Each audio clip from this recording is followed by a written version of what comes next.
We are here with Natasha Sager, a member of a secular institute, and she's going to share with us a little bit about this beautiful vocation. So Natasha, why don't you start by telling us about your community? So I'm a part of a secular institute of pontifical right known as Caritas Christi. It is Latin for the Charity of Christ. We were founded in Marseille, France by Father Joseph Marie Perrin and Juliette Molland, a Dominican priest and a Dominican laywoman. We were started to give the church contemplative apostolic laywomen who, in every condition of life, strive to make God known and loved where He has placed them in the world.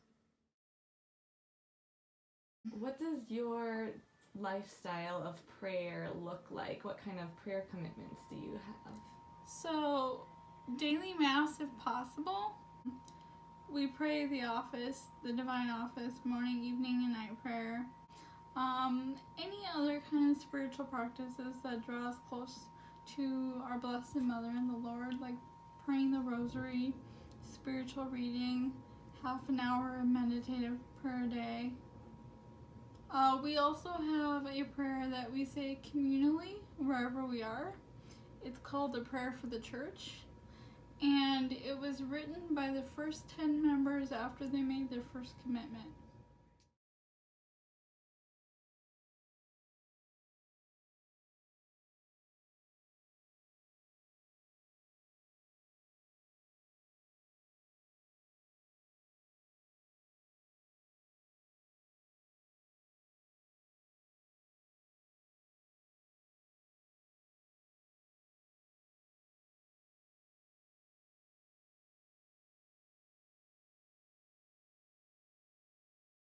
Do you profess the Evangelical Councils?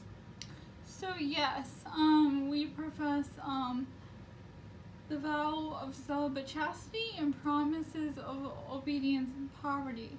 I particularly have not made my first profession yet. I'm 2 years into Caritas Christi, and after the third year, we make our first vows, or what we call our first dedication. Do members of your secular institute work normal jobs? Yes, there are many nurses, teachers, there's been lawyers, like caretakers. Particularly for me though, I was born with cerebral palsy, so working normal jobs is not possible for me at this time, so I like to spend my time volunteering for the church. Family formation as a catechist teacher, vocation Bible school, helping to lead and run a young adult group. I like working with kids, and it's a great blessing for me. Okay, and I know there is a saying from Caritas Christi that goes, bloom where you are planted. And why do you think God planted you here?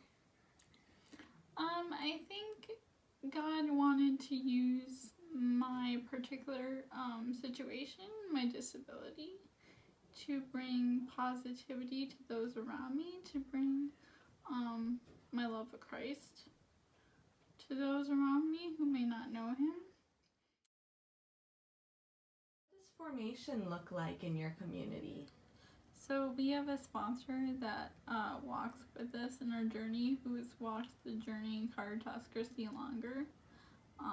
She helps guide us and direct us and help us grow. And we also have monthly formation bulletins that we work on monthly that help us grow spiritually and understand our commitments in Caritas Christi.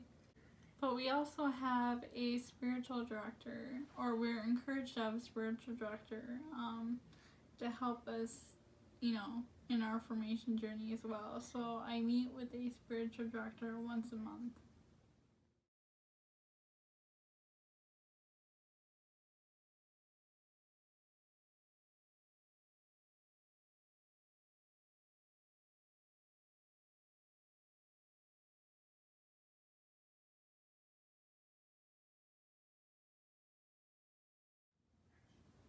how do you maintain a sense of community with other Caritas Christi members since you're all spread out through all the states? So depending on where members are located, we'll have monthly recollections. We also have yearly retreats.